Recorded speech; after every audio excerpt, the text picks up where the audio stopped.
la deuxième partie qui est la prospérité. Amen. Et on va prendre ensemble la Bible dans 3 Jean. Troisième épître de Jean. Quelques semaines, les évangiles ont essayé de nous donner quelques clés pour connaître Dieu. Et ce n'est pas encore terminé, Dieu est vaste. D'ailleurs, hier avec les jeunes, on a eu une réunion où on a essayé de connaître qui est Dieu. Dieu comme créateur, Dieu comme amour, Dieu comme juste, Dieu comme fidèle. Voilà donc toute sa palette. Et ce n'est pas fini parce que je pense que la Bible dit que nous avons besoin de l'éternité pour connaître Dieu. Amen. Amen. Si quelqu'un peut prétendre connaître Dieu sur terre, alors chapeau. Nous connaissons qu'une partie de lui, mais dans sa parole, il se révèle. Maintenant, nous allons puiser dans sa parole qui il est réellement afin de vous le communiquer. Amen. Amen. Donc, nous allons parler sur la connaissance de Dieu. Et cette année sera la connaissance sur divers thèmes et variés. Et aujourd'hui, je vais introduire la deuxième partie qui est la prospérité. Amen. Amen. Et on va prendre ensemble la Bible dans 3 Jean. Troisième épître de Jean. 3 Jean, il n'y a que les versets. Et c'est la lettre de l'apôtre Paul à son ami Gaius.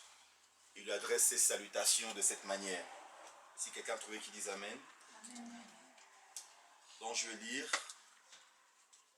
à partir du verset 1. De la part de l'ancien, à mon cher Gaius, que j'aime en toute vérité.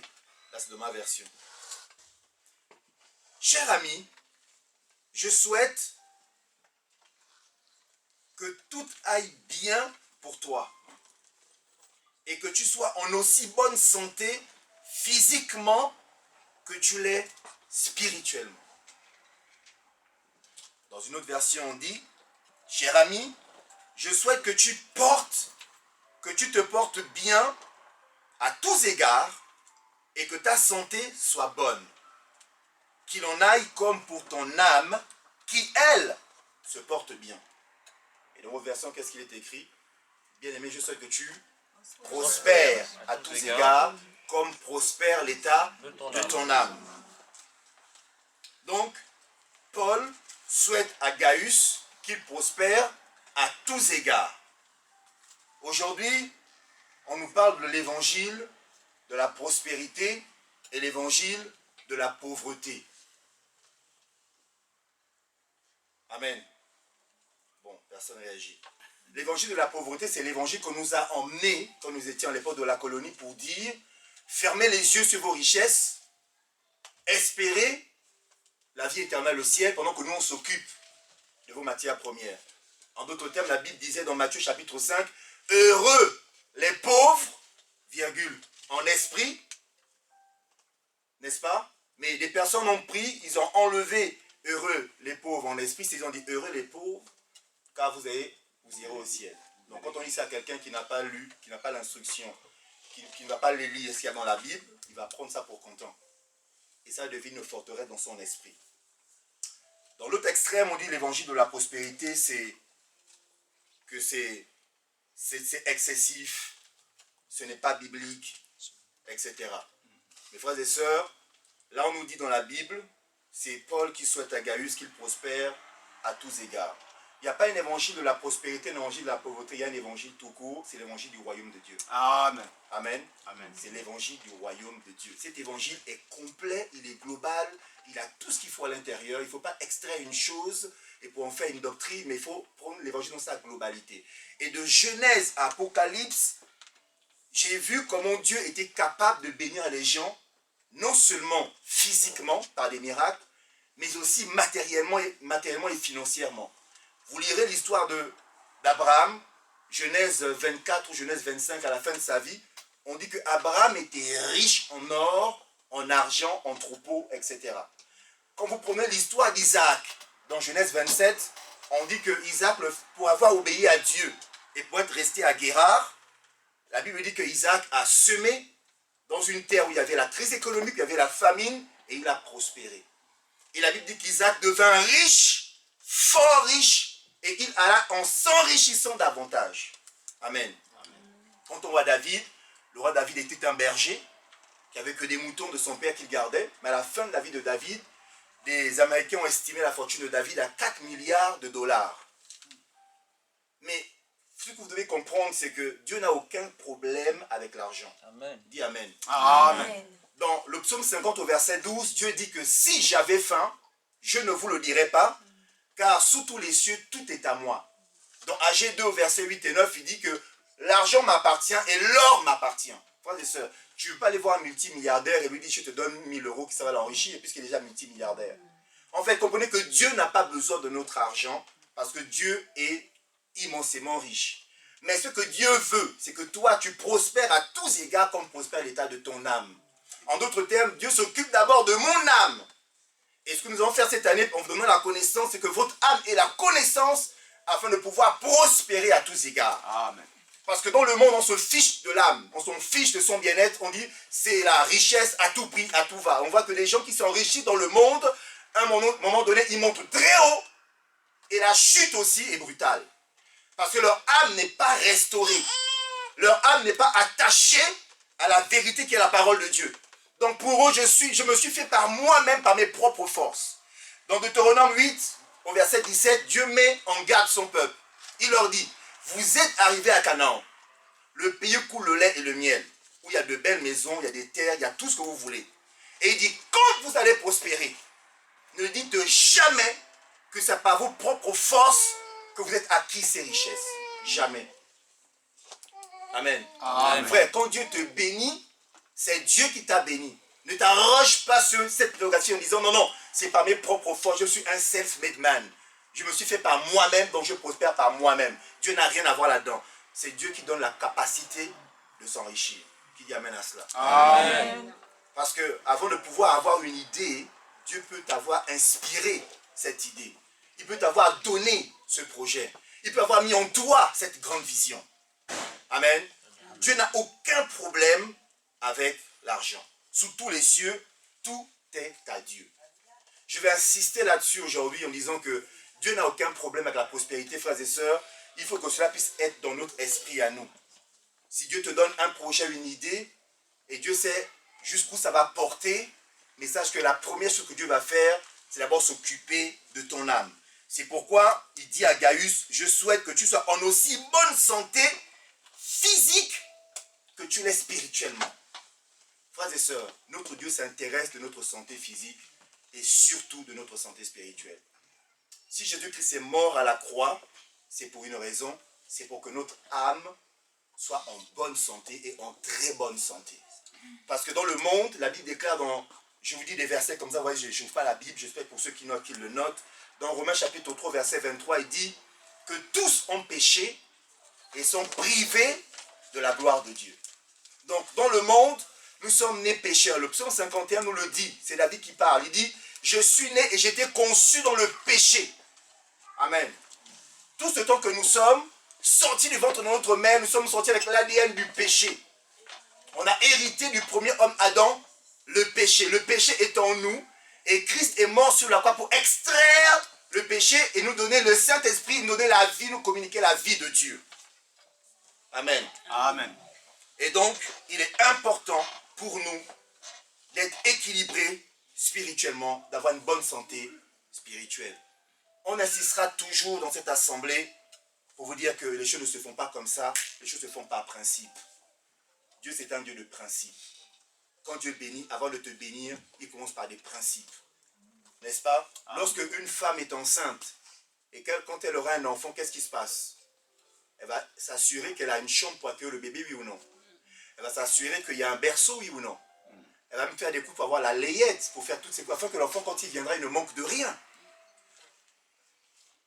Et je ne vois pas pourquoi est-ce que Dieu serait contre la prospérité. Je prends l'exemple de nous qui sommes parents. Quand nos enfants viennent au monde, est-ce que nous souhaitons que nos enfants finissent malheureux, misérables? Quel est le parent qui souhaite ça pour son enfant? La priorité pour nous, c'est de savoir que Dieu est notre Père. Si je mets dans mon cœur, dans mon esprit que Dieu est mon Père, il ne me voudra jamais du mal. Amen. Il dit que vous qui êtes méchants, si un de vos enfants vous demande du pain, vous leur donnerez du pain et non pas un poisson, non pas du poison. N'est-ce pas? Il dit, mais vous qui êtes mauvais, vous le faites. Mais à combien plus forte raison, moi, votre Dieu? Ne vous donnerai-je pas la vie éternelle et ce dont vous avez demandé? Donc quand nous venons à Christ, nous devenons enfants de Dieu. Il dit à tous ceux qui ont cru et qui l'ont reçu, il leur a donné le pouvoir de devenir enfants de Dieu. Donc si je suis enfant de Dieu et que mon Père veut mon bien, alors Dieu me donnera le meilleur de ce qu'il a. Je n'ai pas vu un parent cacher les meilleures choses pour lui dans la chambre et donner les miettes aux enfants. Donc quand il est en train de manger, il dit chérie, le gros gigot de poulet que tu as fait au four, tu m'emmènes dans la chambre et tu coupes une cuisse. Laisse ça pour les enfants qui se débrouillent. Est-ce qu'il y a un parent comme ça dans la salle? Tu vas faire tes courses et ton sac est plein, les enfants sont heureux. Ils voient des yaourts et des chocolats. Et maman qui dit non, c'est pas pour vous, c'est pour moi, je mets dans ma chambre. J'ai quelques sucettes pour vous si ça vous convient. Les enfants vont bouder. Ils vont se plaindre, ils vont dire c'est quoi ce parent? Quel est ce père? Quelle est cette mère? Notre Dieu, c'est un Dieu qui est plus réel que nous et qui veut notre bien, il veut notre bonheur et il veut notre paix.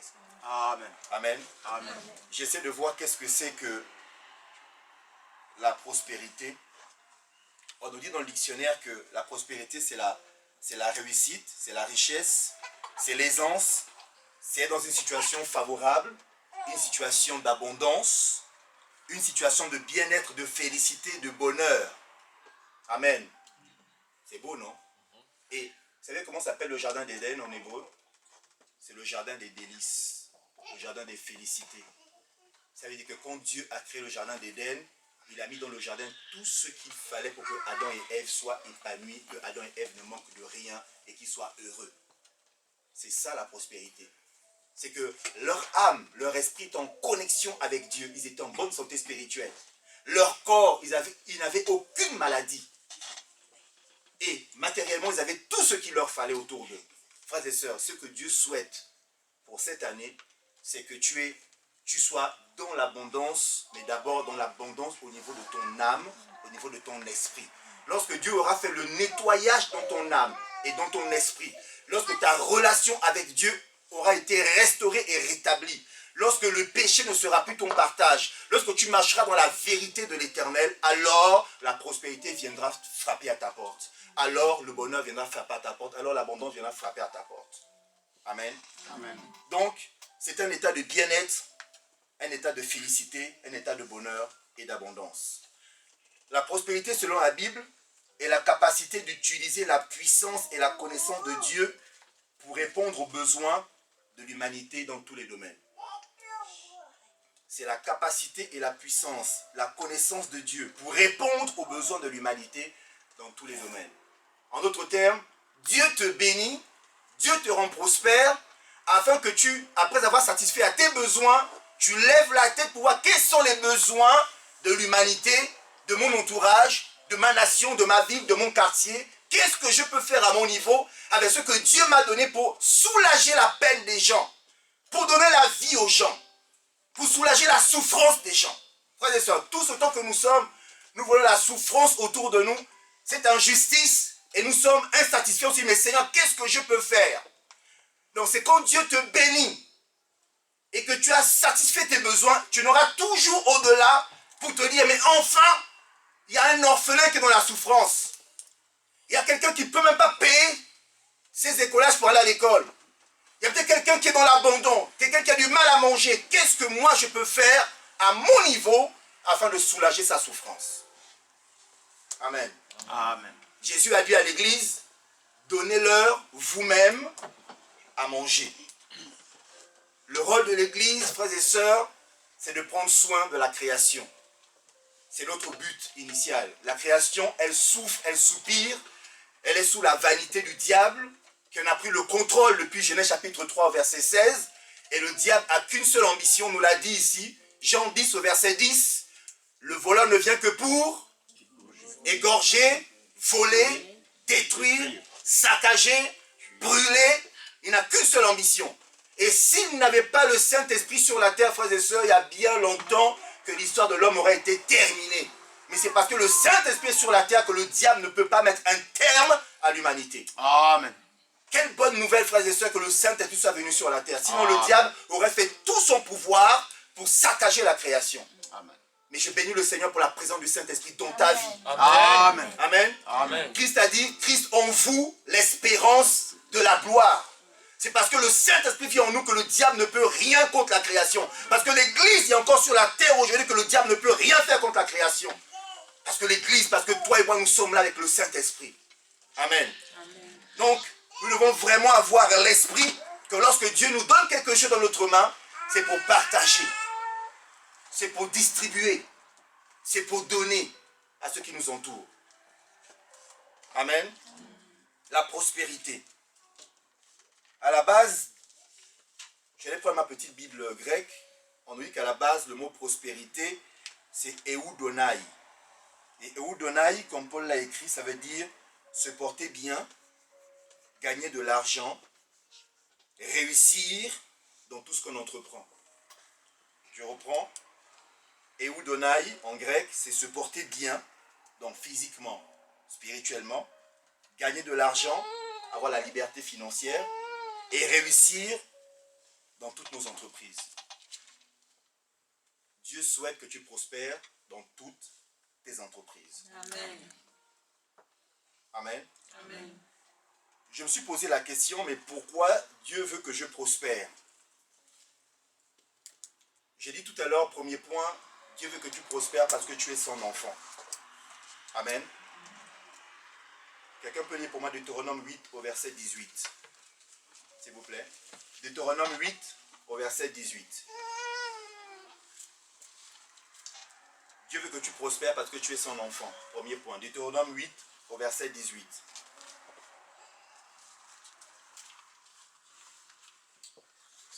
Si tu as trouvé, tu peux lire pour nous. Tu peux lire à partir du verset 17. S'il te plaît, 17 et 18. Garde-toi de dire en ton cœur, ma force et la puissance de ma main m'ont acquis ces richesses. Souviens-toi de l'Éternel, de ton Dieu, car c'est lui qui te donnera de la force pour les acquérir, afin de confirmer, comme il le fait aujourd'hui, son alliance qu'il a jurée à tes pères. Verset 18, c'est ça? Oui, c'est ça. Le verset 16, s'il te plaît. Qui t'a fait manger dans le désert la manne inconnue à tes pères, afin de t'humilier et de t'éprouver pour te faire ensuite du bien. Waouh. Vous avez vu? Dieu prend Israël, il fait passer Israël par le chemin le plus long, et il dit, c'est pour t'humilier, t'éprouver. Il y a une version qui dit, dans la version du semeur, dans Deutéronome 8 au verset 2, il dit, je t'ai fait passer par la pauvreté, pour voir si oui ou non, tu mettrais en pratique mes paroles, afin que tu saches que l'homme ne vivra pas de pain seulement, mais de toute parole qui sort de la bouche de l'Éternel. Donc, le chemin le plus long, le chemin de sacrifice, le chemin de souffrance, le chemin de pauvreté, de manquement, est le chemin que Dieu a choisi pour me dépouiller de la chair, me dépouiller du péché, pour ensuite me faire du bien et de me bénir dans tous les domaines de ma vie. Quand Israël rentre à Canaan, Dieu les a dépouillés de la chair. C'est une image de la crucifixion de la chair. Les 40 ans passés dans le désert afin d'entrer dans la terre promise. En fait, dans le plan de Dieu, initialement, ce n'était pas 40 ans qu'ils allaient faire, n'est-ce pas? 40 ans, c'est suite à la désobéissance parce qu'ils n'ont pas cru que Dieu était capable de terrasser les géants qui étaient dans la terre promise. J'ouvre une parenthèse en te disant, frères et sœurs, que ta terre promise, il y a un géant qui habite. Tu as manqué une occasion de donner un bon amen. Amen. Dans ta terre promise, il y a un géant qui habite. Et donc, si tu n'as pas la foi pour terrasser ce géant, si tu n'as pas la foi pour renverser cette forteresse, tu ne pourras pas prendre possession de ton Canaan, de ta terre promise. C'est la vérité, frères et sœurs. C'est pourquoi Dieu nous prépare d'abord spirituellement, au niveau de l'âme. Frères et sœurs, si on n'est pas fort à l'intérieur de nous-mêmes, on ne pourra pas tenir à l'extérieur de nous-mêmes. Jésus a dit, purifiez d'abord l'intérieur de la coupe et non pas l'extérieur. Ça veut dire quoi? Soyez d'abord puissamment fortifiés dans votre être intérieur. Et quand tu es puissamment fortifié dans ton être intérieur, même quand les démons te voient, ils te respectent, ils tremblent et ils s'en vont. Mais quand spirituellement je suis encore dans le péché, je suis encore dans le mensonge, je suis encore dans la fraude, je suis encore dans la triche, quand l'ennemi vient vers moi, mes frères et sœurs, je ne résiste pas, c'est moi qui prends la fuite. C'est moi qui prends la fuite. Connaissez dans Actes, je ne vais pas lire l'histoire, Actes des Apôtres, au chapitre 19, je pense, où les fils de Sheva ont vu l'apôtre Paul chasser des démons. Paul était spirituellement fort au niveau de son âme. Il était prospère, donc il pouvait libérer des paroles, que les paroles s'accomplissent, n'est-ce pas? Il pouvait chasser les démons ne résistaient pas, ils partaient. Et les fils de Sheva ont vu l'apôtre Paul chasser des démons. Ils ont dit, nous aussi à notre tour, on va expérimenter cela. Ils sont allés chercher un fou. Ils ont ramené le fou dans une pièce, ils se sont enfermés. Ils ont dit au fou, au nom de Jésus que Paul prêche, sors de ce corps. Vous connaissez la suite? Les démons ont dit, je sais qui est Paul. Je connais Jésus. Mais vous, qui êtes-vous? Les esprits te connaissent. Une bonne nouvelle, les esprits nous connaissent. Les esprits savent quel est mon état d'âme, quel est mon état spirituel. Si je suis prospère spirituellement, prospère au niveau de mon âme, quand je ne le suis pas, frères et sœurs, les esprits nous voient et les esprits nous connaissent. Amen. Et les esprits, la Bible nous dit qu'ils les ont tellement tabassés. Le fou, c'est décuplé. C'est quand quelqu'un est possédé par le diable, il peut même soulever même un hélicoptère. Et il les a tellement frappés, il les a mis nus, et ils sont sortis de là en courant tout nus. Et les gens ont compris qu'on ne se moque pas de Dieu, on ne joue pas avec Jésus-Christ de Nazareth. Amen. Frère, le nom que tu confesses, qui sort de ta bouche, avant d'aller au combat spirituel, examine-toi d'abord bien quel est ton état d'âme, comment est-ce que tu es spirituellement. Est-ce que ton âme prospère? Est-ce que tu marches dans l'obéissance de la parole de Dieu? Est-ce que tu respectes ses principes et ses commandements? Est-ce que tu connais Dieu? Ils ont dit, on connaît Dieu. On sait qui est Paul. C'est un homme de Dieu. Avant, il respirait le meurtre. Avant, il poursuivait les chrétiens. Avant, il martyrisait le peuple de Dieu. Mais il a changé radicalement. Son âme a prospéré. Il s'est humilié, il s'est repenti. Il s'est engagé dans la voie du Seigneur. Et aujourd'hui, on sait qu'il est homme de Dieu. La parole de Dieu dans sa bouche est esprit et vie.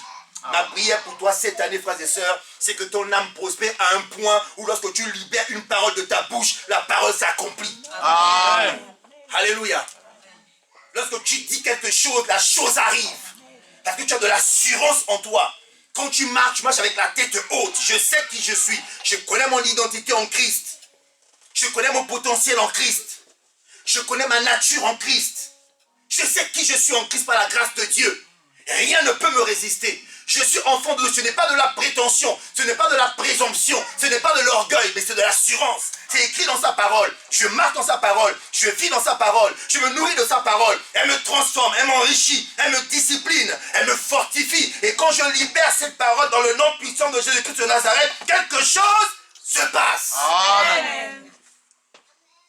Et je prie, ma prière cette année, frère, c'est que la Nouvelle Jérusalem, nous soyons tellement bien spirituellement, tellement forts spirituellement, que la prospérité viendra. Amen. Parce que quand quelqu'un est béni financièrement, mais que les fruits qu'il porte sont des mauvais fruits, sa manière de parler, c'est un langage mondain. Hein. Je me poserai des questions, je mettrai un point d'interrogation. Quand on est béni selon le monde, on n'a pas la puissance de témoigner. Je répète, quand on est béni selon le monde, on n'a pas la puissance de témoigner. Amen. Mais cette année, ma prière, c'est que toi, quand tu vas témoigner, tu puisses dire l'Éternel m'a béni. Amen. Quand tu as présenté ta bénédiction, tu vois, voilà ce que l'Éternel a fait. Vous savez, Joseph est arrivé à un niveau où il a pu dire à Pharaon, Pharaon, ce n'est pas moi qui vais t'expliquer le rêve, mais c'est mon Dieu qui va t'expliquer le rêve. C'est que tu arrives à un niveau d'humilité où tu te rends compte que la bénédiction, la prospérité qui vient frapper à ta porte, ce n'est pas toi, c'est Dieu. Dieu souhaite cette année que tu prospères à tous égards. Mais le plus important pour moi, frères et sœurs, sur lequel j'insiste, c'est d'abord votre âme. Votre état d'âme, votre esprit, spirituellement, comment tu es. C'est que quand tu vas me présenter ton team, pasteur, j'étais béni. Mais je dirais, mais quel est ton état d'âme? Quel est ton état d'âme? Cette bénédiction, qui en est l'auteur? Parce qu'on ne va pas dire, le temps où on dit Alléluia, Amen, à tout est terminé. Dis c'est terminé. C'est terminé. Le temps vient, ah tu sais, je vais témoigner, l'Éternel a fait ceci, mais au fond de ton cœur, tu sais que ce n'est pas Dieu. Ne viens pas jusqu'ici, sinon tu vas te ramasser une malédiction. Venir ici devant témoigner, devant l'assemblée, devant Dieu, devant les anges. que l'Éternel m'a béni. Quand c'est pas lui, vous vous ramassez des choses que vous ne mesurez pas. Cette année, je ne ferai pas ça. Même toute ma vie, je ne fais pas ça. C'est qu'on doit pouvoir s'examiner, Seigneur. Là, je veux témoigner, mais est-ce que c'est vraiment Dieu? Si ce n'est pas Dieu, taisons-nous. Ne disons rien. Restons discrets. Parce que cette année, Dieu veut vraiment bénir quelqu'un. Amen. Le deuxième point, pourquoi est-ce que Dieu veut que nous prospérions? C'est que la prospérité est censée nous libérer de soucis matériels. La prospérité est censée nous libérer du souci matériel. Qui ici n'a pas de soucis matériels? Quand tu sors de cette pièce, les soucis matériels t'attendent. Il y a ce problème avec la voiture.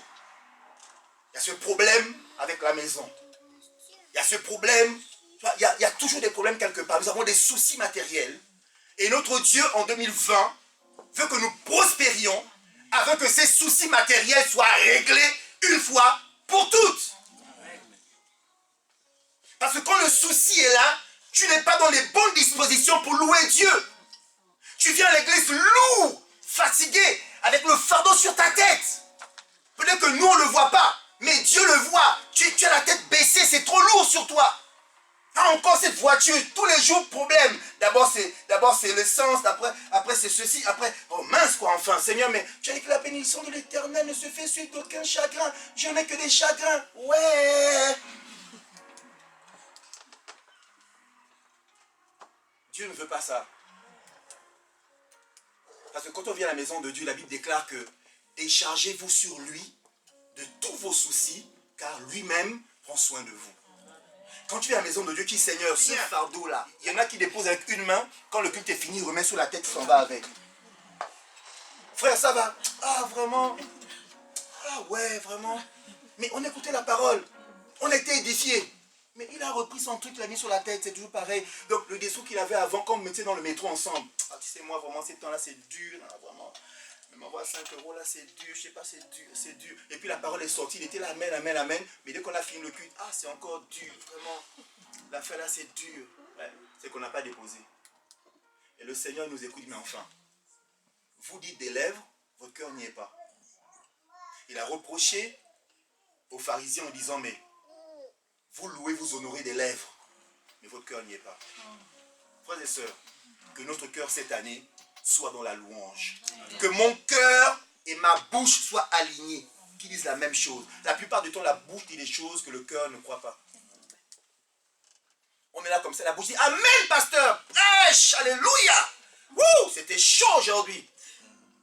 Tu as vu que quand j'étais calme là, j'étais en train de prendre une note, j'étais calme là, mais waouh, c'était fort. Waouh. Mais devant la situation, quand tu sors, la bouche dit autre chose. La bouche est un indicateur de l'état de mon cœur. La Bible a dit de l'abondance du cœur, la bouche parle. Donc, si tu connais l'état d'âme de quelqu'un, écoute comment il parle. À un moment donné, tu vas sentir que non, là, l'état d'âme n'est pas bon. Amen. Amen. Donc, Dieu veut nous libérer des soucis matériels cette année. Qui dit Amen. Amen. Troisième point, pourquoi Dieu veut que nous soyons prospères.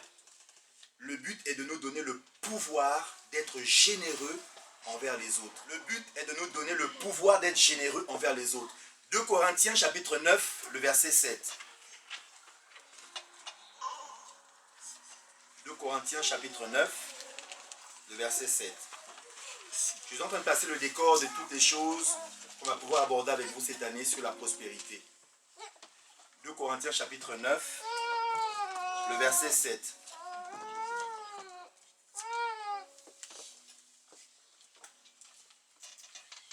À partir du verset 7 jusqu'au verset 9, je vais lire 2 Corinthiens chapitre 9, à partir du verset 7, je vais lire le verset 7, 8 et 9. Que chacun donne selon la décision de son cœur, sans chagrin ni contrainte, car Dieu aime celui qui donne avec joie.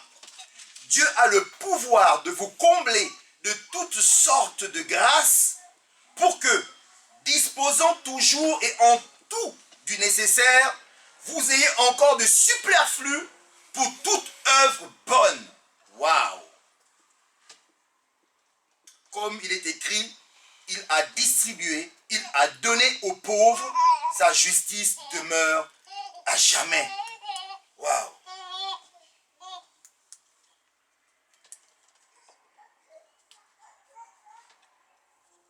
Dieu veut donc que tu sois béni. Une fois que tu auras comblé tous tes besoins, tu en auras encore. Et le encore, c'est pas dire, ah, je vais prendre ça, je vais cacher ça quelque part. Je vais cacher quelque part. En fait, les chrétiens, on a un problème au niveau de la circulation de l'argent. Vous savez, on a fait une étude, la communauté où l'argent circule le plus entre eux. C'est qui? Question à 1 euro. C'est qui? Le peuple juif. La deuxième communauté? Non. Non. Les Chinois. Troisième communauté, après tu as les Occidentaux. Troisième point, c'est pour être généreux envers les autres. Amen. Amen. Quatrième point, Dieu veut que je prospère parce que la prospérité est là pour nous permettre de financer l'évangélisation mondiale afin d'établir le royaume de Dieu.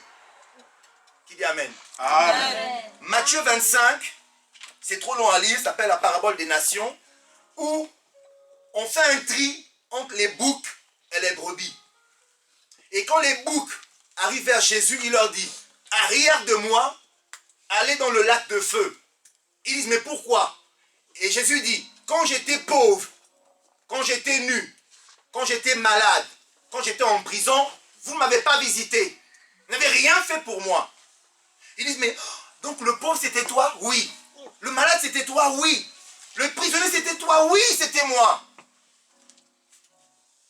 Mais les brebis, il leur dira, bien bon fidèle serviteur, parce que quand j'ai eu faim, vous m'avez donné à manger.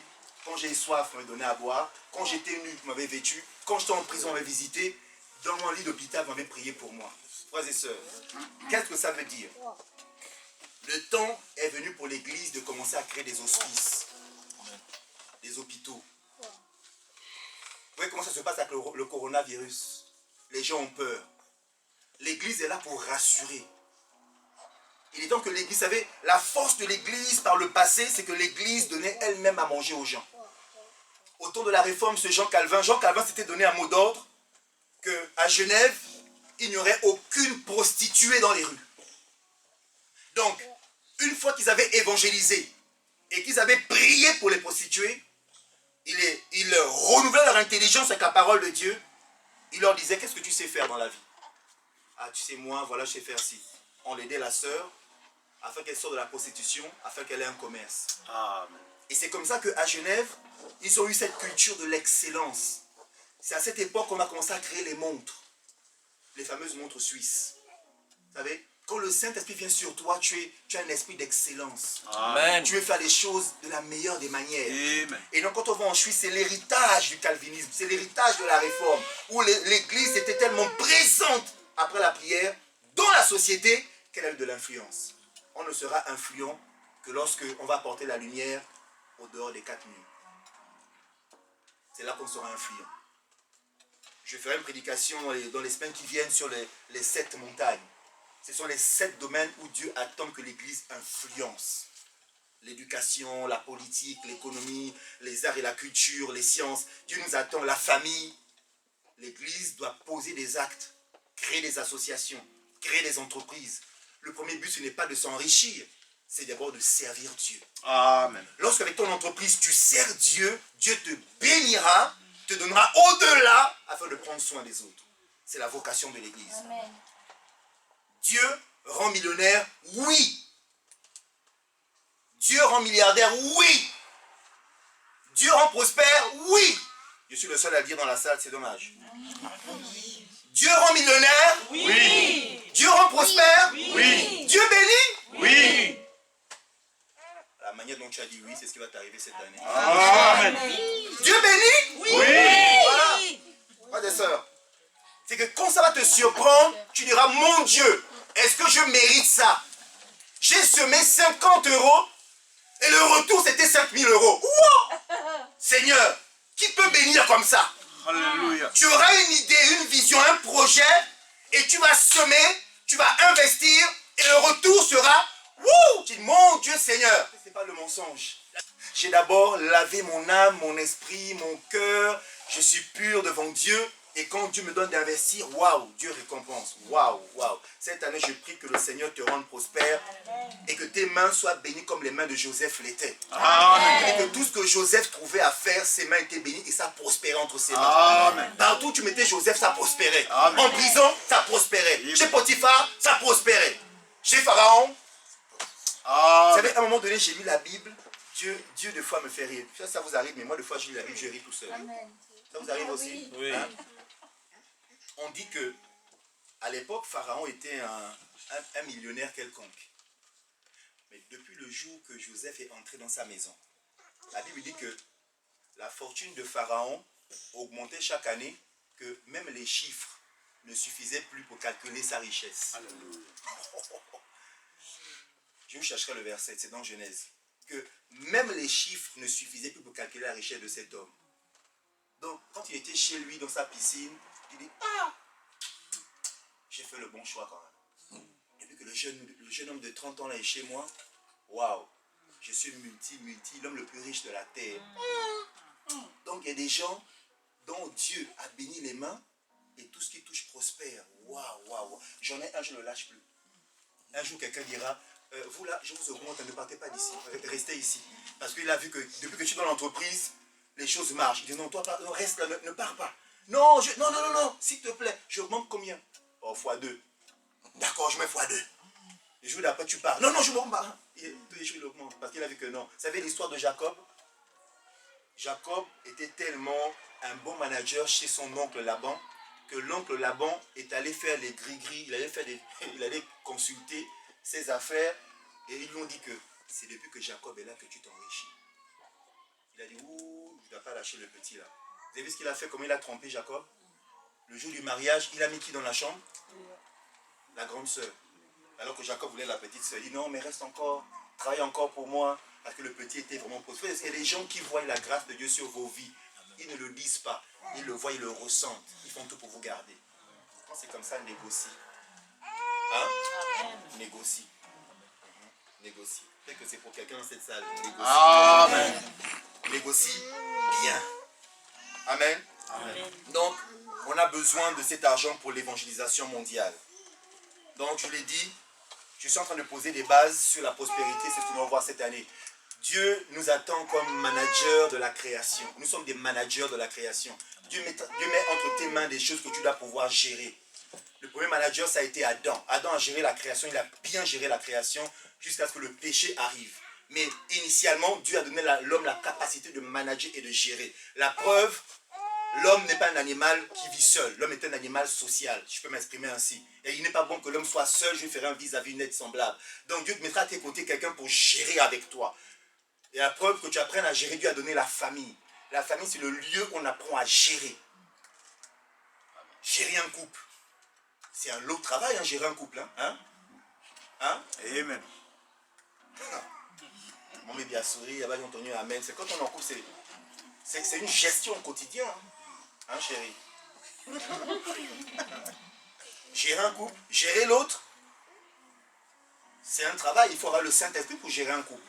Amen. Parce que quand il y a des tensions, vous allez dans un coin tous les deux, vous vous enfermez, pas que les enfants écoutent. Quand vous sortez là, ça va, oui, vous allez bien, oui, ça va bien. Oui, on a géré. Et quand le couple gère, c'est pas qu'on gère, bah écoute, s'il te plaît, non. On parle, on dit ce qu'on a dans le cœur. Voilà, en fait, le lieu où tu peux parler, c'est dans le couple. Parce que si tu parles diplomatiquement, c'est qu'il y a un problème. En tout cas, si les femmes ne parlent pas diplomatiquement, il n'y a pas de politiquement correct. Tu m'as énervé, tu m'as énervé. Voilà. Ensuite, il y a les enfants à gérer. Dieu a donné les enfants qu'on puisse manager, les enfants qui puissent grandir, qu'on puisse les gérer, afin que lorsqu'ils vont grandir, ils ne se détournent point de la parole de Dieu. On a vu la télévision, on a été choqués, les enfants en premier. Le père de Michael Douglas qui est décédé, il avait 56 millions de dollars dans son compte. Il a dit qu'il ne donne rien à ses enfants. Il a dit qu'il donne ça à une fondation à Los Angeles, une œuvre caritative. Et il y a d'autres milliardaires aussi aux États-Unis, quand ils meurent, ils ne donnent rien à leurs enfants. Ils disent non, c'est pour les œuvres caritatives. Donc ils sont déjà fils d'eux qui se débrouillent. Les enfants disent ah, c'est injuste, hein? La Bible dit que l'homme bon, l'homme juste, laisse un héritage à ses enfants et à ses petits-enfants. Amen. En fait, ils sont en train de pécher. C'est que Michael Douglas, même s'il est millionnaire, il est en train de murmurer dans son cœur. Il ne va pas abuser. Parce que c'est son droit. C'est son droit. Parce qu'il n'a pas demandé à venir au monde. N'est-ce pas? C'est son droit. Donc il y en a qui sont frustrés, qui vont même faire le mal, qui vont même aller même dans des procès pour récupérer ce qui est à eux. Ils vont dire non, ça là, je ne lâche pas l'affaire. Papa est mort, mais je ne lâche pas l'affaire, c'est mon nom. Ils vont porter plainte. Vous savez?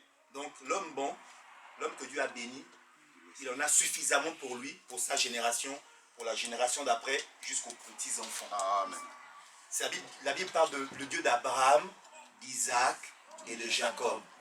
Il y a un transfert générationnel entre les parents, les enfants et les petits-enfants. Amen. Amen. Amen. Et donc ce qu'ils font là, c'est pas bon. C'est pas bon.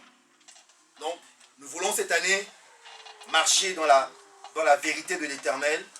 Et on verra que la prospérité ne se limite pas seulement, j'ai dit, au matériel, au financier. C'est aussi l'âme, je l'ai dit. C'est notre intelligence aussi. Comment est-ce que je prospère dans mon intelligence? En lisant la Bible. En lisant la Bible, j'acquiers de l'intelligence spirituelle. Je prospère spirituellement. Parce que si tu ne lis pas la Bible, quelqu'un peut te dire des choses que Jésus a dit. N'est-ce pas? Et tu vas le suivre. Je dis la vérité. Il y a tellement de scandales sur Internet que je ne vais pas m'étaler là-dessus. Au nom de Jésus, on peut dire tout et faire tout avec n'importe qui, faire n'importe quoi.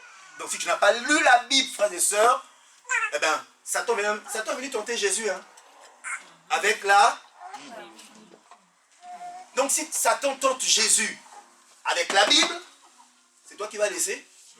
Mais en plus, s'il voit que tu ne lis pas, il va dire, mais c'est du pain béni. Et toi là, viens ici. Oui. Dieu a dit... Je cherche un truc.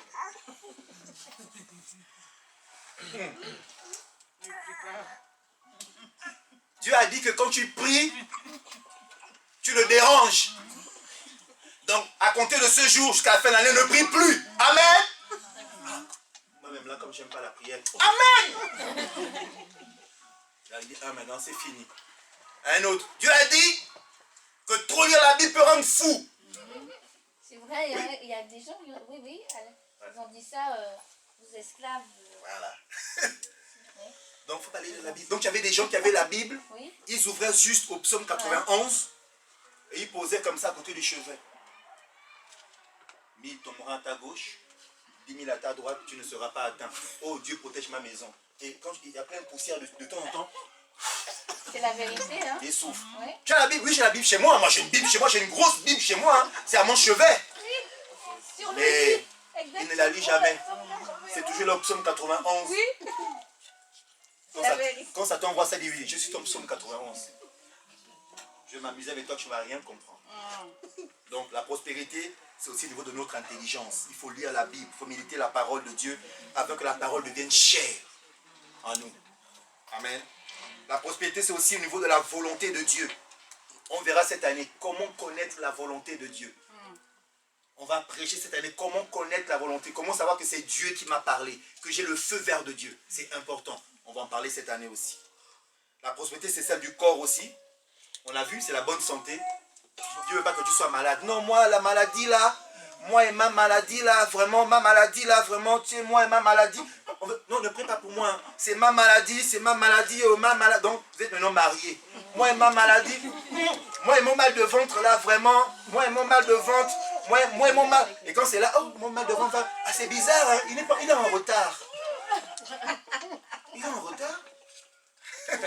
Vous êtes habitué, le mal de ventre et toi. Ah, moi et mes maux de tête là, moi et mes maux de tête, ce sont mes maux de tête. Oh. Ah.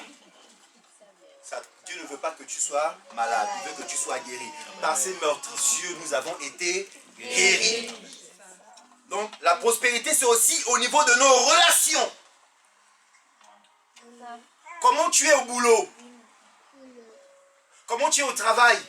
Quand tu sors du travail, et dans une des leçons que je fais dans ma formation, on dit que le caractère, c'est l'odeur que l'on laisse quand on sort d'une pièce. Quand tu sors de l'église là, quelle odeur tu laisses?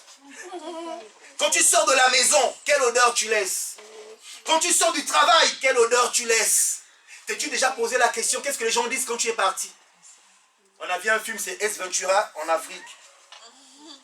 Et Jim Carrey est chez des bouddhistes. Il pensait que les bouddhistes l'aimaient. Mais en fait, il importunait les bouddhistes. Les bouddhistes le détestaient, ils ne l'aimaient plus. Il vient leur dire un jour, oui, voilà, et puis il avait une démarche comme ça. Oui, voilà, j'en ai assez, je pars en Afrique. Les bouddhistes sont là, mais non, ne pars pas en Afrique et tout. Non, mais tu sais que tu es nécessaire ici. Il dit, non, non, non, il faut que je parte en Afrique. Et je vais vous manquer. Et quand il part, il claque la porte, ils sont en train de sauter, la musique, ils sont en train de danser. Voilà l'odeur qu'il a laissée. Bon débarras. Est-ce que c'est l'odeur que tu laisses quand tu sors du travail? Quand tu enlèves ton blouson là et que tu rentres dans ton casier et que tu pars, qu'est-ce que les collègues disent? Est-ce qu'ils font ça? Tu as déjà vu ça, non? Quand tu vas quelque part, les gens font... Ah, tu as déjà fait. Ah, tu vois, parce que le collègue là, pas, tu montes encore lui. Encore lui, depuis qu'il est là, vraiment ici, là, c'est terrible. Hein? Il gâche le boulot des gens, on est en train de faire nos affaires, depuis qu'il est ici, là, c'est quoi, il parle. Elle, là, quand elle parle, mon Dieu, on ne respire plus ici. Et quand tu viens, oh ma chérie, ça va, tu vas bien? Et ton week-end, tes enfants, ça va bien? Hypocrite. Hypocritesse en grec, c'est porter un masque. Le symbole du théâtre, c'est deux masques, masque noir, masque blanc. Un qui rit, un qui pleure. Il y a des gens qui portent les masques autour de nous. Et quand on est là, ils sourient. Mais dès qu'on tourne le dos, ils nous critiquent. Mais la Bible dit que mieux vaut qu'on te critique parce que tu es en Christ, tu es chrétien. En d'autres, parce que tu as fait du bien. C'est pas qu'on te critique parce qu'on t'a attrapé. Donc cette année, on verra aussi que la prospérité, c'est au niveau des relations avec les autres. Le conjoint, les enfants, les parents, l'église, les collègues du travail. Tout ça, c'est la prospérité aussi. C'est vaste, la prospérité. Amen. Amen. Et bien sûr, la prospérité financière. Et nous prions que cette année, on puisse... on fera des enseignements sur aussi comment on entend dans la prospérité financière. Comment s'en sortir financièrement. Comment est-ce que à la fin du mois, maintenant, je peux aussi sourire, je peux respirer. Je ne pleure plus à partir du 15, du 20 du mois. Ça aussi, c'est dans la Bible. Vous savez, toutes les personnes qui réussissent dans le monde prennent les principes de la Bible, ils changent le nom, ils se l'approprient, et ça marche. C'est nous, les enfants de Dieu, qui négligeons les richesses qu'il y a à l'intérieur. Dans Luc chapitre 16, Jésus a dit que les enfants des ténèbres sont plus avisés que les fils de lumière. Et il parlait d'argent. Dans la Bible, on parle plus d'argent que de salut. Les finances, l'argent. Parce que Dieu sait comment c'est important pour toi et pour moi. Amen. Donc cette année, voilà un peu le cadre que dans la prospérité, ce qu'on va aborder aussi cette année. C'est vaste, aller de la connaissance et de la prospérité. Et quand on aura acquis toutes ces choses, frères et sœurs, alors l'abondance va nous suivre. La prospérité va nous suivre. Les portes vont s'ouvrir pour toi. Parce que Dieu verra que tu es prêt à gérer. Quelqu'un qui n'arrive pas à gérer 2 € ne pourra pas gérer 20 €. Donner 2 € à un enfant, il va courir acheter ses bonbons. Donne-lui 20 €. Partage un peu. Non! C'est mon argent! Tu as travaillé pour ça? Non, mais c'est mon argent! Donc, quelqu'un qui n'a pas à gérer 2 €, il n'arrive pas à gérer 20 €, il va gérer 2000 €. Frères et sœurs, il y a certaines bénédictions qui ne sont pas venues vers toi parce que le peu que Dieu t'a donné, tu n'as pas su gérer. Donc cette année, on va apprendre à gérer le peu que Dieu nous a donné, nos relations, notre corps. Même notre corps, on lui fait du mal. Hein? 3, 4, 5 canettes de coca par jour. Au moins 40 à 50 morceaux de sucre dans le corps. Le corps dit, mais oh mon Dieu, encore du coca, il va me tuer. Toi tu dis, oh coca, je t'aime. Et le corps crie, pitié, pitié. C'est 12 morceaux de sucre, c'est 15 morceaux de sucre, pitié. Le diabète, je ne veux pas. Toi tu dis, la coca, je t'aime. Ça aussi c'est la prospérité. Si je n'arrive pas à gérer ce qui entre dans ma bouche, je détruis mon corps. Il faut gérer aussi. D'ailleurs, cette année, le docteur m'a dit plusieurs fois, Monsieur Ngolo, faites du sport. J'ai négligé. Ah, mais cette année, je vais faire.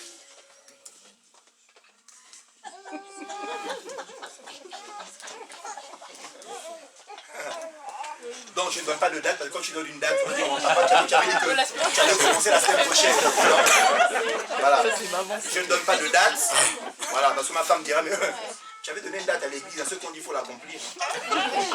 Non, non, donc je ne donne pas de date, mais à un moment donné, vous allez voir que, oh, pasteur, comme mon fils papa Benjamin, il fut un temps quand il venait ici, il dit non, oui, il fait le sport. Tu touches là, c'est dur. Tablette de chocolat. Oh, ça, est-ce que je peux arriver à ça? Il m'a dit, pasteur, si, hein, c'est possible. Hein? C'est possible, papa Benjamin, non? Tu as arrêté ou tu continues? Tu as arrêté. Donc, je vais prendre à ta place, je vais continuer à ta place. Donc, même notre corps, deux fois tu t'habilles même. Oh mon Dieu. C'est-à-dire que pour aller vers ton pied, tu n'arrives pas. Chérie, viens m'aider avec ta chaussure là. Mon Dieu. Le corps là, vraiment. Tu es là, ouais. Le pantalon là que je mettais là, maintenant il me refuse. Même la robe là, j'ai mis la chantonnée. Oh Seigneur. Année de la prospérité, mon corps aussi, je vais travailler dessus. Et pantalon taille 32 là, je vais te mettre. Non, 32 c'est trop petit. C'est trop petit. Hein. Non, c'est abusé. Taille combien? 38. Voilà. Taille 38-40, tu vas rentrer cette année, au nom de Jésus. Mais quand ta bouche a parlé, il faut que le corps suive aussi. Maintenant c'est exercice. Maman, tu vas où? Je vais courir. Oh, maman, toi aussi. Oh. Non, faut pas être tu as vu. Maman, vas-y, je te vois avec toi. Tu es là? Même les hommes là derrière. Oh chérie, c'est bien. Vas-y. Cours encore. Un jour, j'ai pris ma fille Mika, comme elle n'est pas là, je vais témoigner. J'ai dit, Mika, on va courir. Oui, papa, on va courir. On commence à courir dans le quartier. On court, je sens que ma fille me lâche, elle est derrière. Et quand papa, tu vas trop vite. J'ai dit, bon, je vais ralentir. On y va, bon. J'ai dit, bon, tiens, Mika, on va aller vers. Tu vois, chez papa Ego, là-bas, on va tourner vers la soie, puis on redescend à la maison. Papa, c'est un peu loin. Hein? On ne va pas tourner ici, là. Mais on n'a pas couru, là, mais c'est pas grave. On tourne là. Et une fois qu'on est à la maison, on dit, papa, tu ne dis pas à Mika et à David et Shekina que je n'ai pas couru. Hein? Tu dis qu'on a couru ensemble. On arrive là. Elle, eh ben, j'ai couru, hein, papa. En tout cas, année de la prospérité. Du corps aussi. Dis avec moi, mon corps. Je t'aime. Tu vas prospérer. Amen. Donc cette année, ça c'est taille 38, taille 40. C'est que le 31 décembre, là, on va mettre on va mesurer ici. Taille 38, entrée. Taille 40, entrée. Voilà. 42 aussi. Donc taille 42, entrée aussi. Les autres, ils rentrent pas. Hein? Les autres, ils rentrent pas. Oui, les autres, ils restent dehors. Donc 31 décembre 2020. Voilà. Les hommes, tablettes de chocolat. On est tous là comme ça maintenant. Bon, on va pas abuser, on va pas être là. Quand c'est trop là, c'est évident. Voilà. Juste ce qu'il faut. Le ventre est bien rentré. Voilà, on peut fermer la veille. Tu as vu comment je laisse ouvert? C'est pas un style, hein. C'est un peu compliqué. Amen. Voilà. Donc c'était un peu planter les décors. Avec les évangélistes, on va vraiment aller dans la prospérité dans tous ces domaines. Financiers, relationnels, le corps. Donc peut-être qu'on aura des astuces de diététicienne. Hein? Comment manger aussi. Des fois, il faut apprendre. Hein? Manger, c'est un art. C'est pas que tu manges la semoule le matin. Déjà la semoule le matin. Hé, gaillé. Quand tu ne vois la semoule. C'est déjà arrivé. Hein? Donc, le matin, la semoule. À midi. Donc, cette année, que Dieu fasse grâce que dans les enseignements de diététicienne, comment manger. Hein? Comment bien manger. Comment manger équilibré. Comment bien jeûner. Le jeûne fait partie aussi de la prospérité du corps. Amen. Il faut pouvoir dire au corps aussi, aujourd'hui là, on ne mange pas. Amen. Et le jeûne, selon les médecins, fait du bien au corps. Amen. Ça lave les toxines, ça purifie le corps. Le fait de jeûner, de ne pas mettre le coca, pas mettre le fanta, pas mettre tout ce que veut là, le malta. Donc il faut traiter le corps. Donc le jeûne, on en parlera aussi fait partie de la prospérité aussi. Comment gérer son corps, comment traiter son corps. C'est important. Amen. Amen. Ça vous a fait du bien? Amen. On peut acclamer le Seigneur.